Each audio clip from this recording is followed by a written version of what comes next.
You ever wondered why all your favorite everyday carry items feel good and sleek in the hand and feel like they are just damn near indestructible? Well, that is all thanks to G10. As much as we like to cream about aluminum and titanium, FRN and just all sorts of different materials, one of the superior composite materials has to be G10. But what is G10 exactly? The easiest summation for it is it's glass fabric impregnated with epoxy. Impregnate is a disgusting word sometimes, but it is the easiest way to describe it. It's a composite material, just like fiberglass reinforced nylon or FRN is a composite material.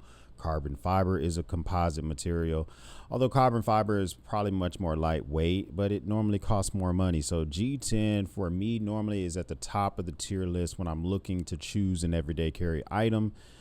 If I can get it in a mixture of stuff, that's even better. So I'm going to talk about why G10 is superior to other composite materials, maybe even some of the natural metals, and why you should consider it when you're looking at your next everyday carry, or if you already have an everyday carry, why you should think about choosing that for your carry going forward. First is durability, unmatched when it comes to wear and tear and scratches and stuff like that.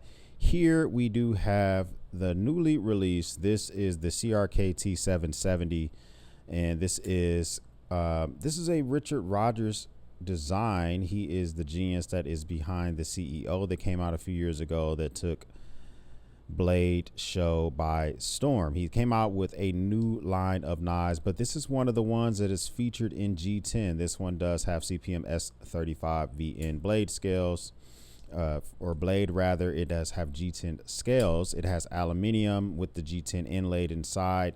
Gives you a sleek look, gives you a little carve out in the knife itself, but it gives it lightweight.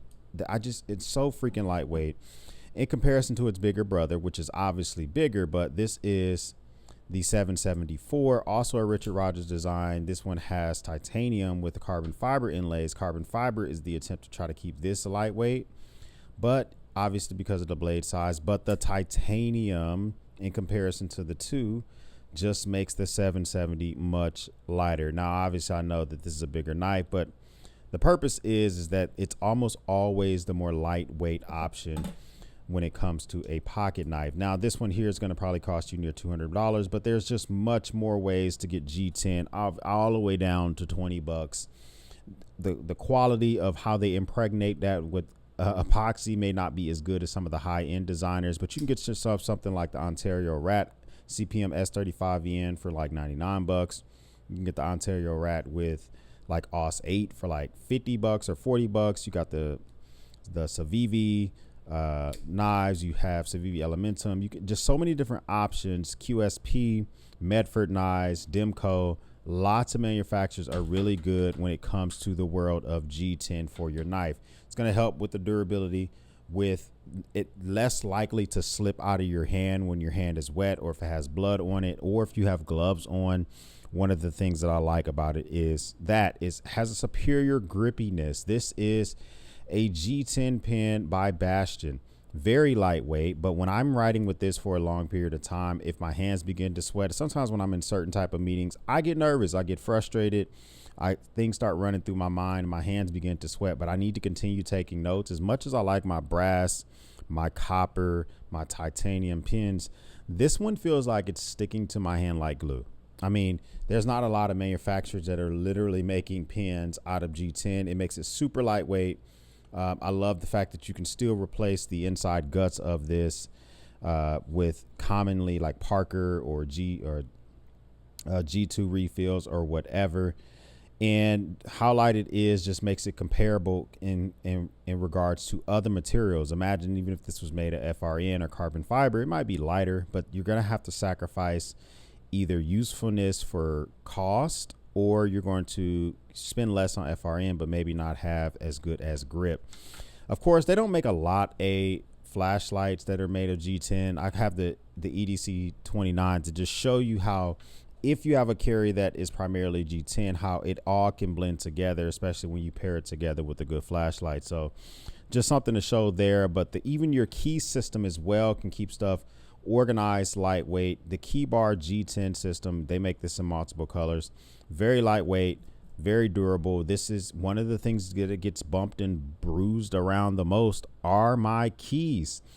Whether it's water, oils, chemicals, this is when you're pulling this thing out a lot and you're looking to unlock your door, start your vehicle. There's all sorts of crap on your hands, and you want to be able to have that level of resistance to wear and tear. That is where G10 comes in again. And then now you bring in the aesthetic aspect of it. I think G10 is a very good looking composite material. It comes in a variety of colors, and you can add that touch of style by pairing it with a metal, as I mentioned earlier, with the aluminum. So bringing something like this to keep it lightweight instead of carrying your keys around like a janitor makes a ton of sense. But it's not just necessarily when it comes to this stuff as well. There are even companies that are trying to think outside the box and show G10 in another of different scenarios as well. Dango has dropped a G10 wallet. This is their I think their A-frame series. Any of this stuff I'm talking about, I'll link it up down below. Also, if you're getting good content out of this video, make sure you hit that like button and subscribe to the channel as well. I like talking about different things like this in regards to what may be better than what. G10 on this side, it does have, I think this one, I forgot what material this is on the other side, but the point being is that it's durable, it's lightweight. You can put this inside of a bag with other stuff, it won't get crushed.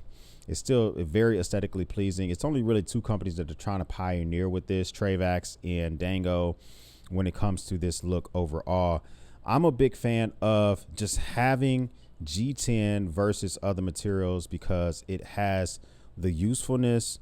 You can find yourself a great titanium, which when I go hunting, when I go fishing, titanium is not the first thing I go for, because there's a likelihood my hands are going to be cold, that my hands may have some type of chemical on it, whether I am spraying wasps in a deer stand and I get some of that on my hands before I'm able to wash it off, or I am processing an animal, or I have salty hands because I'm eating sunflower seeds. Like these are all things that happen when you're out in a field environment, and having the grippiness of G10 is what I prefer on almost everything in my kit. Why do you like G10, or why do you hate it? Is it your go-to for your everyday carry? For me particularly, it is, bro. Come at me if you want to get a metal or any other of the composite materials. If you want me to kind of like list the composite materials from favorite in regards to price and value ratio, it's probably G10, carbon fiber, FRN,